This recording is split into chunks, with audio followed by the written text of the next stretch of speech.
Setiap orang pernah melakukan kesalahan, tapi tidak semua orang beruntung bisa mendapatkan kesempatan untuk memulai ulang. Inilah cerita tentang seseorang yang pernah jatuh dan sedang belajar untuk bangkit. Di Indonesia, stigma terhadap mantan pecandu masih kuat. Mereka masih sering dianggap ancaman dan bukan bagian dari kita.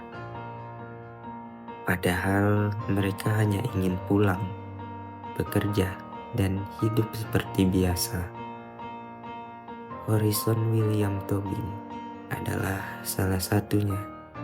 Setelah bertahun-tahun hidup dalam ruang sempit, kini ia kembali menghadapi dunia luar.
Eee, pada saat waktu itu ya, masa masa yang kepengen buat aku berubah tuh lebih kepada, diri aku sendiri, pastinya ke diri aku sendiri.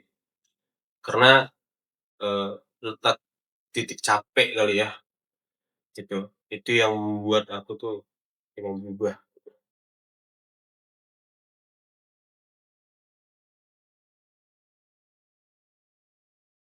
Kalau cerita begini sama aku jadi ini, jadi ingat nih, apa ya, aku tuh ngerasa tuh nggak punya siapa-siapa waktu itu ya. Padahal sebenarnya tuh banyak orang yang ada di sekitarku. Jadi aku tuh ngerasa kayak sendiri, gitu. Perasaanku pastinya, apa ya, hancur gitu ya, hancur hancur.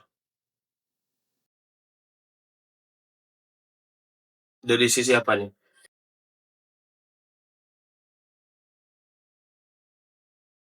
Kayak di saat orang tuh udah antras semua dengan aku, artinya tuh orang tuh nggak percaya lagi sama aku gitu. Jadi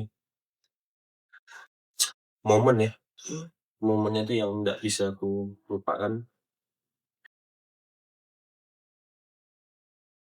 Iya iya itu, tadi yang aku bilang tuh makanya, kayak mereka tuh nggak percaya lagi dengan aku, kemudian, eee, underestimate aku, itu, underestimate aku.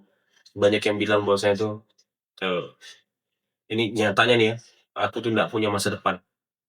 Itu pasti, aku tuh nggak punya sekali masa depan. Nah, itu yang ngebekas tuh pikiran aku.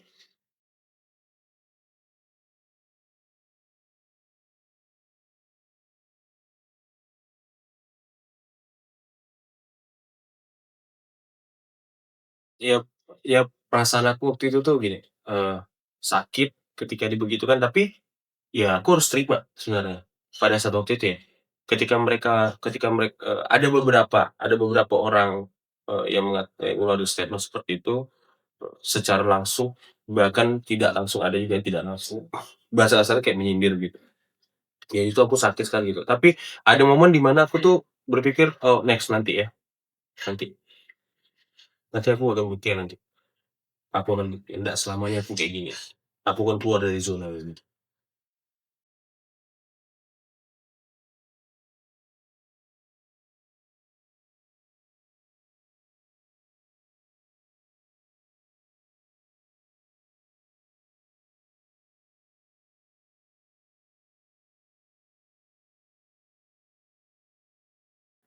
Yang buat aku bertahan clean ya, bertahan clean ya, eee, gini, sampai sekarang juga aku di-stigma, masih. Aku tuh sampai sekarang masih masih ada yang stigma masih ada yang stigma aku dengan, eee, kalau dibilang durasi clean-nya aku tuh, puji Tuhan udah lama ya, udah lama aku struggle dengan clean-nya aku tuh, aku berjuang dengan clean-nya aku tuh sudah lama, tapi masih ada beberapa orang yang menstigma aku. Tapi aku pikir seperti ini, I don't care, aku nggak peduli tentang itu, apa yang kalian ucapkan gitu. Yang jelas, eee, ketika kau ngelihat aku sekarang, sebenarnya itu sudah jadi jawaban sebenarnya, ya kan? Ketika kalian yang menstigma aku, "Wah ini masih gini," kalian ngelihat diri aku sekarang tuh sebenarnya itu udah jawaban, paham nggak maksudnya? Perbedaan aku yang dulu dengan yang sekarang gitu. Jadi, sekarang tuh aku nggak peduli tentang hal kayak gitu tuh, yang aku fokuskan sekarang tuh adalah aku tuh tetap dengan track-ku yang aman, aku menata hidupku jauh lebih bagus lagi ke depannya gitu.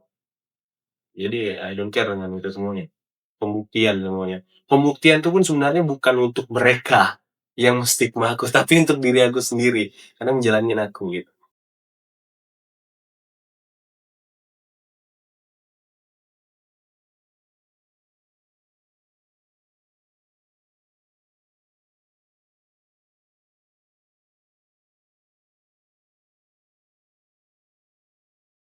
Rutinitas yang membuat aku kuat untuk tidak jatuh lagi gitu ya? Iya iya, ada.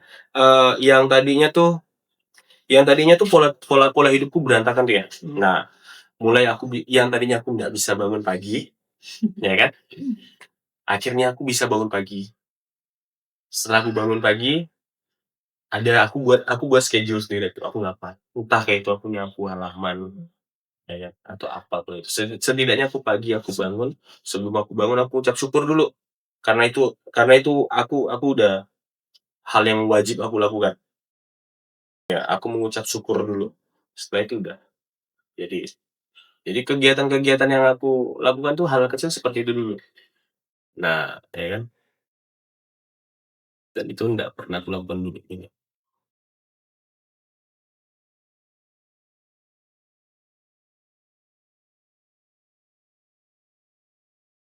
Iya iya iya iya.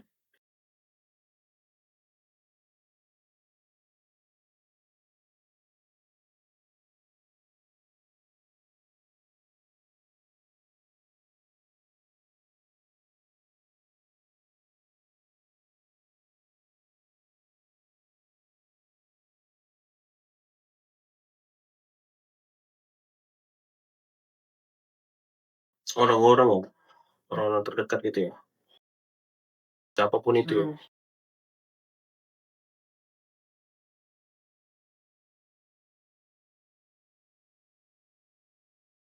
Jawabanku simpel sih sebenarnya, family, keluargaku Bang, itu orang yang jadi garda depan bahasanya Cek, garda depan. Eee, Mereka tuh, itu yang aku sebelumnya aku ucapin, di apa, di interview kemarin tuh, keluarga tuh support system-ku yang paling luar biasa. Nah, mereka tuh jadi salah satu faktor bahasamu yang kayak menampar, iya itu aku paham itu. Itu orang tua.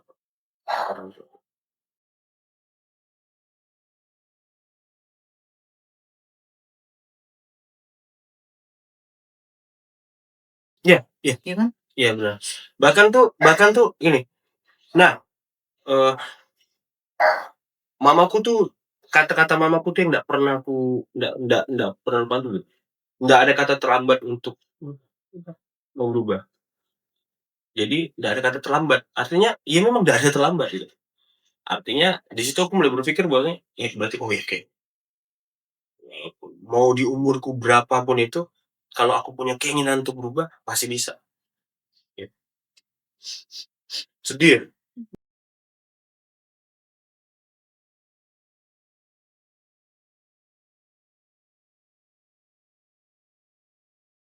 Mhm.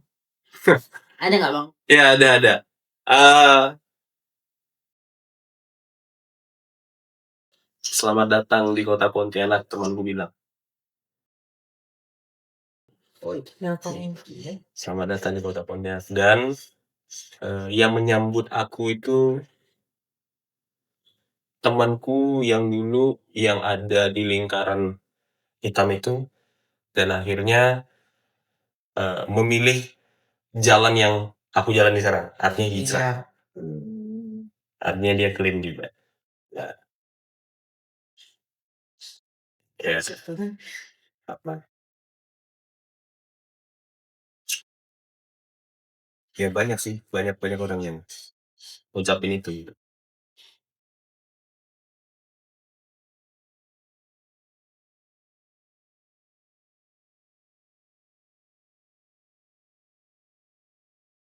Masih, yang seperti yang tadi aku ucapin pertama itu, ada. Eee, ya 1, 2, 3, 4 adalah, pasti ada pasti ada yang menyinggung itu, dan itu nyata, masih terasa. Eee, detik ini nggak ada sih.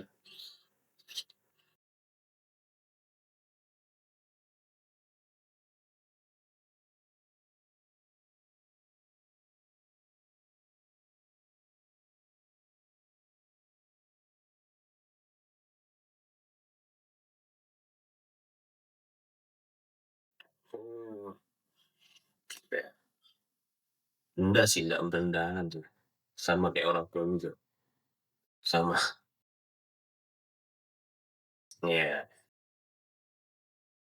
iya.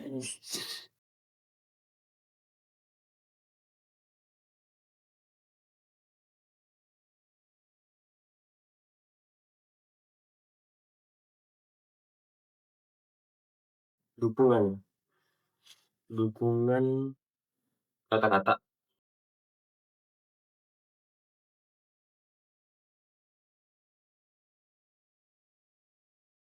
mmm, nggak ada sih. Nggak ada sih, dukungan ini gimana ya, kayak berupa barang.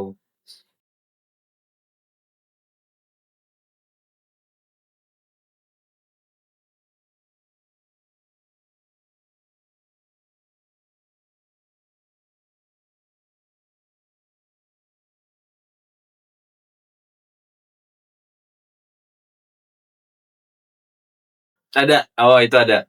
Waktu pada saat mau berangkat waktu itu aku dimasakin ikan tuh, ikan mas. Jadi kalau di adat kita tuh ada namanya ikan mas dibakar, jadi, tapi aku harus makan kepalanya. Jadi di adat tuh, jadi aku harus makan kepalanya. Jadi pesannya bapakku, "Kau harus jadi kepala, harus jadi kepala, nggak boleh di bawah, harus jadi kepala." Nah, bagaimana caranya supaya kau jadi kepala? Kau harus berusaha. Artinya, aku harus pulihkan diri aku, ya aku harus pulihkan diri aku dari mulai, pemikiranku harus harus mulai bisa, maju, tubuhku yang sehat, itu. Ya aku dibuat di situ tuh.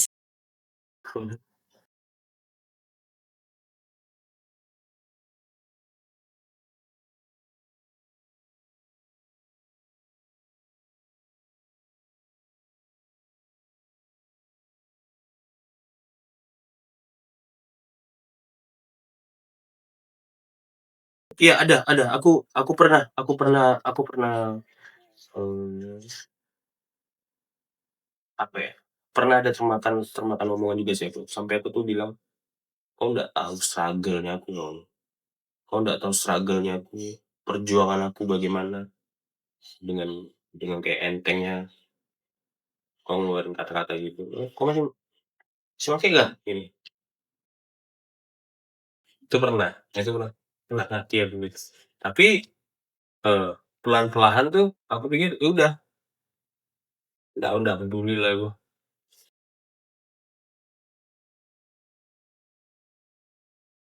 Karena stigma tuh nggak bisa memang, apa ya, stigma tuh mau sampai kapan pun, contoh gini ya, kayak aku dulunya mantan pengguna berat sekali, ketika aku sudah berhenti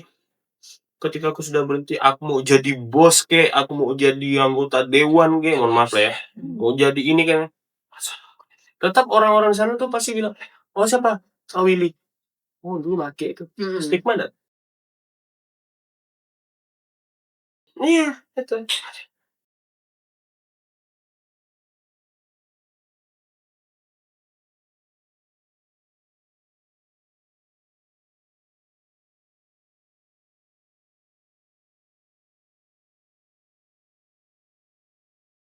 Pelajaran yang paling ngena ya,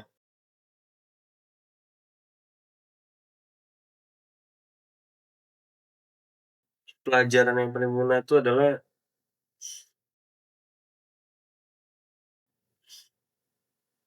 ketika aku belajar untuk mempertahankan komitmen sih. Eee itu pelajaran yang paling benar-benar benar-benar apa ya, harus harus aku keep benar gitu, karena jangan menyepelekan sesuatu, jangan menyepelekan sesuatu ini. Eee,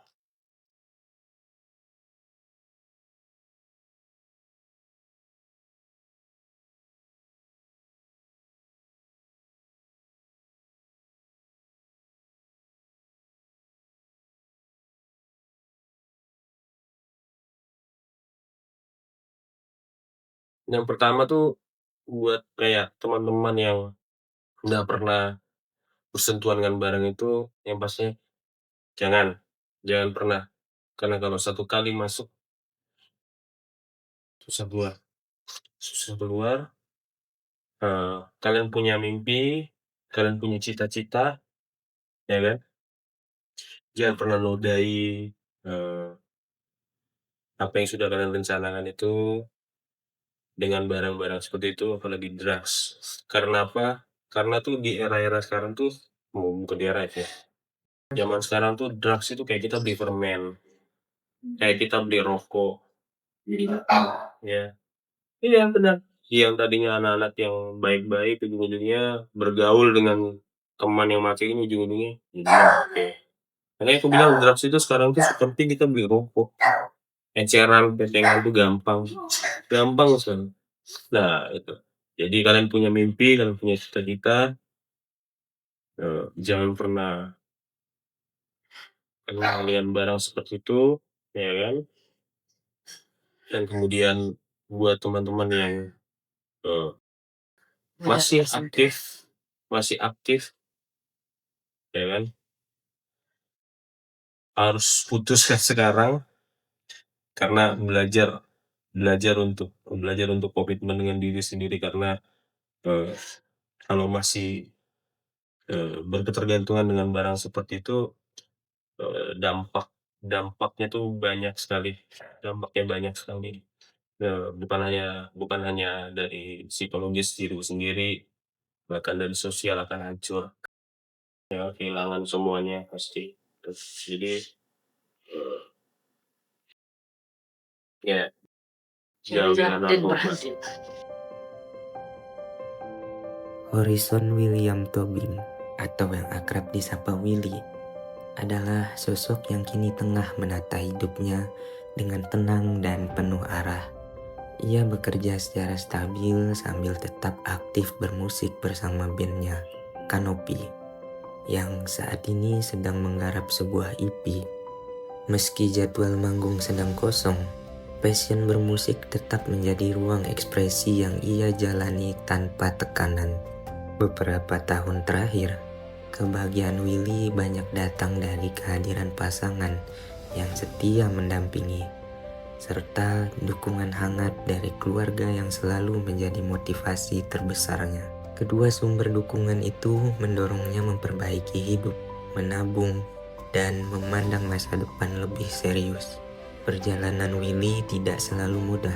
Ia pernah melalui masa-masa gelap terkait penggunaan narkoba, sebuah fase yang ia sebut sebagai titik terendah dalam hidupnya.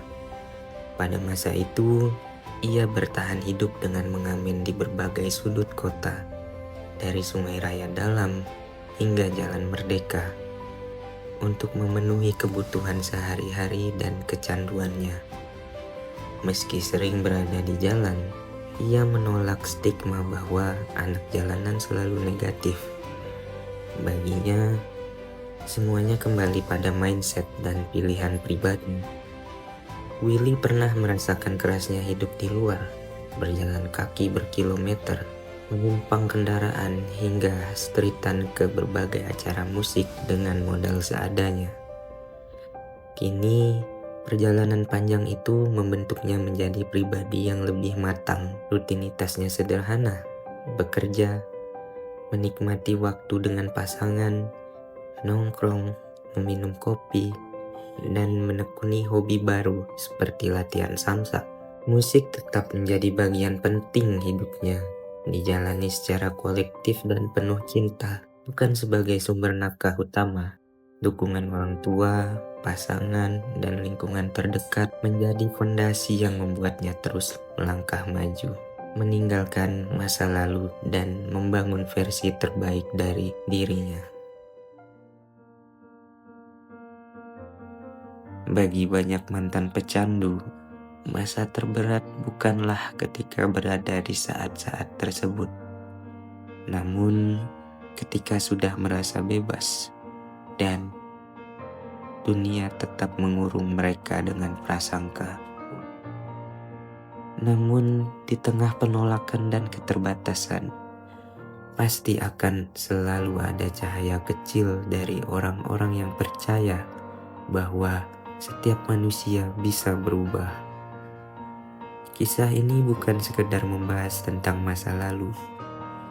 Ini tentang perjuangan, kesempatan kedua, dan keberanian untuk menantang stigma masyarakat. Karena pada akhirnya, semua orang berhak mendapatkan ruang untuk kembali menjadi manusia.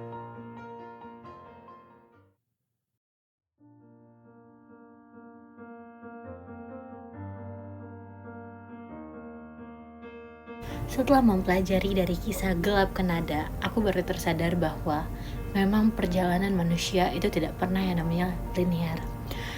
Ada orang yang jatuh sangat dalam, tapi di titik terendah lah justru mereka sebenarnya menemukan yang namanya arah baru. Melihat perjalanan Kak Willy, aku di-reminder dengan stigma masyarakat yang kadang justru lebih menyakitkan daripada kesalahan itu sendiri, kayak gitu.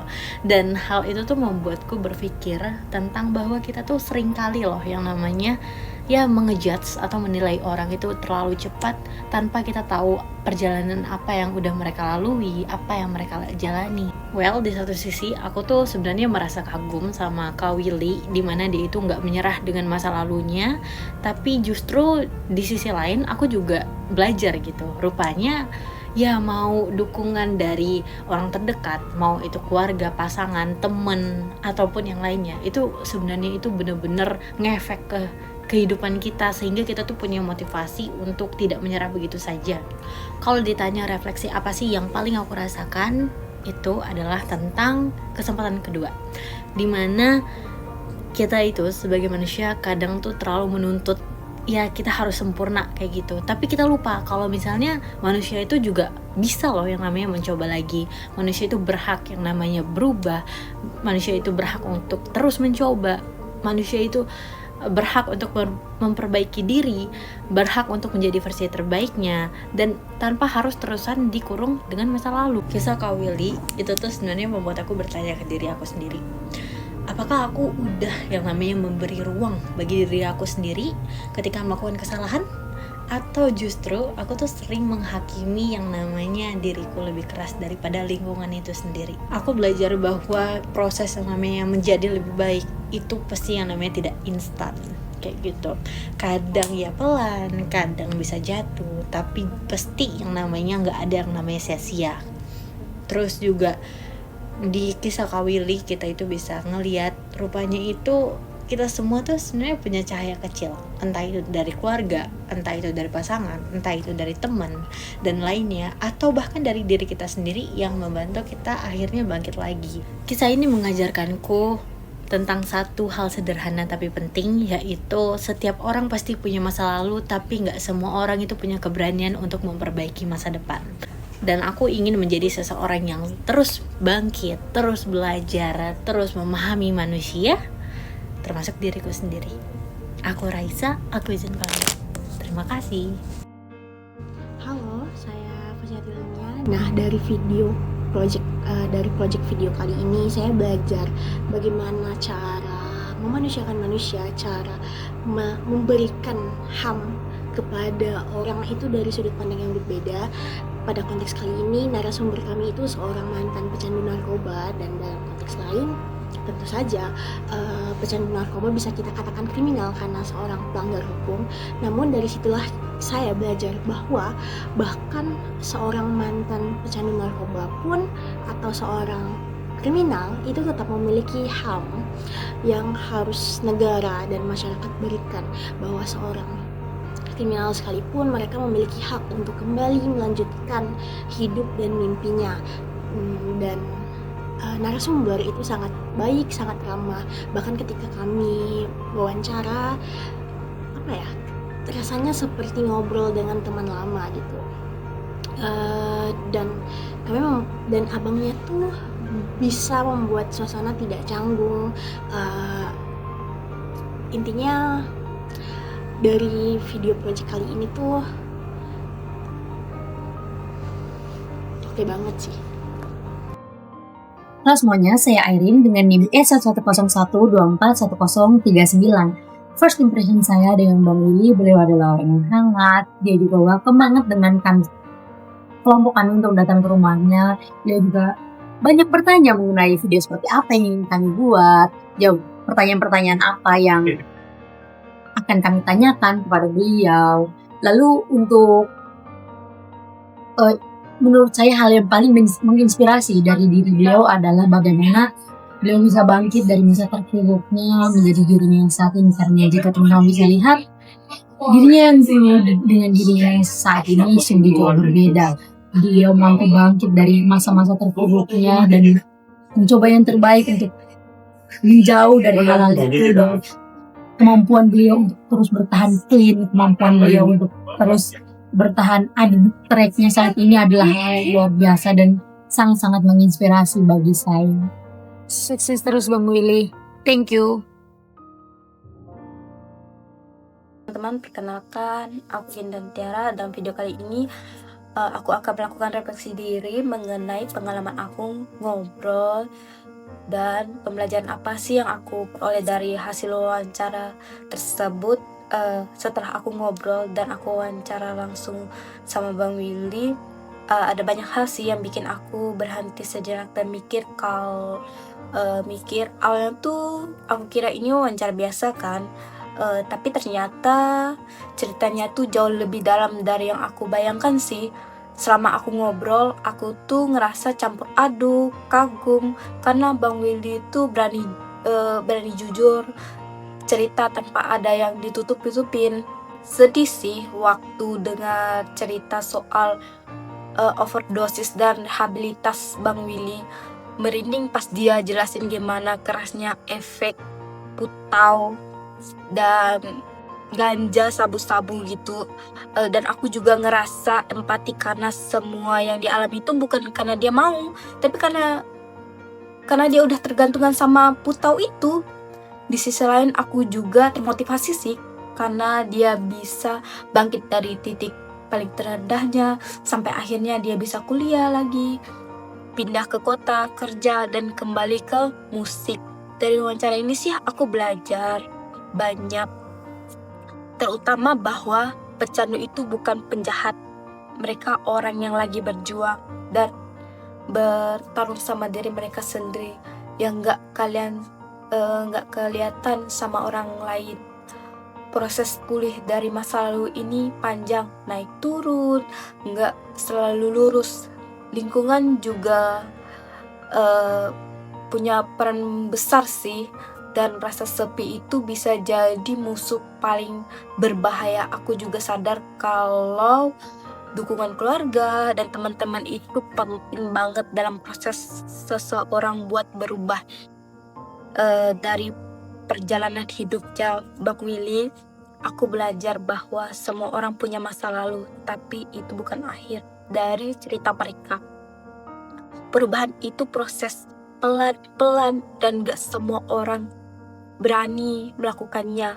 Kita juga gak boleh menilai orang dari luarnya aja, karena kadang orang yang kelihatan baik-baik aja justru yang paling banyak menahan luka. Musik juga ternyata bisa jadi penyelamat, tempat seseorang menemukan jati dirinya. Wawancara ini bikin aku lebih peka sama hidup dan lebih ngerasa bahwa tiap orang tuh punya perjuangannya sendiri loh. Kisah Bang Willy ini sih ingatin aku bahwa bangkit itu mungkin, asalkan kita berani buat mulai dari awal. Oke semuanya, aku Immanuel. Setelah mendengar perjalanan hidup Bang Willy, jujur aku sadar satu hal. Berubah itu bukan tentang siapa yang paling kuat, tapi siapa yang paling jujur selama dirinya sendiri. Bang Willy pernah merasa sendirian, bahkan di saat banyak orang ada di sekelilingnya, dan itu rasanya pasti sangat berat banget. Aku sendiri belajar, ternyata rasa hancur itu sering datang bukan karena kita jatuh, tetapi karena kita merasa nggak ada yang percaya lagi sama kita. Tapi dari cerita beliau, aku ngerti, yang paling meyakinkan memang bukan masa gelapnya, tapi cara orang melihat kita setelahnya. Stigma, omongan, pandangan sinis, itu semuanya seringkali lebih menyakitkan dari masa lalu itu sendiri. Dan di situ aku belajar tentang makna bersih, yang sebenarnya bukan cuma berhenti, tapi hidup lebih jujur lagi. Yang paling aku ingat adalah kalimat orang tuanya, gak ada kata terlambat untuk berubah. Buat aku, itu bukan cuma kalimat, tapi pelukan yang mungkin selama ini banyak orang butuhkan. Kalau aku Benny, dari dokumenter ini aku sadar hal penting. Kadang orang yang paling kelihatan kuat adalah orang yang pernah paling hancur. Aku melihat sendiri bagaimana Bang Willy bukan cuma melawan narkoba, tapi juga melawan rasa nggak percaya, rasa rendah diri, dan pikiran bahwa dirinya nggak punya masa depan. Yang bikin aku terdiam adalah saat beliau bilang, pembuktian ini bukan untuk orang lain, tapi buat diri sendiri. Bagi aku, itu kalimat yang dalam banget. Soalnya kita sering capek bukan karena keadaan, tapi karena terus ingin membuktikan ke semua orang. Tapi Bang Willy nunjukin ke kita, yang paling penting bukan membungkam mulut orang lain, tapi menenangkan hati sendiri. Dokumenter ini ngajarin aku untuk gak mudah menghakimi siapapun dari masa lalunya, karena bisa jadi orang itu sedang berjuang lebih keras dari yang terlihat.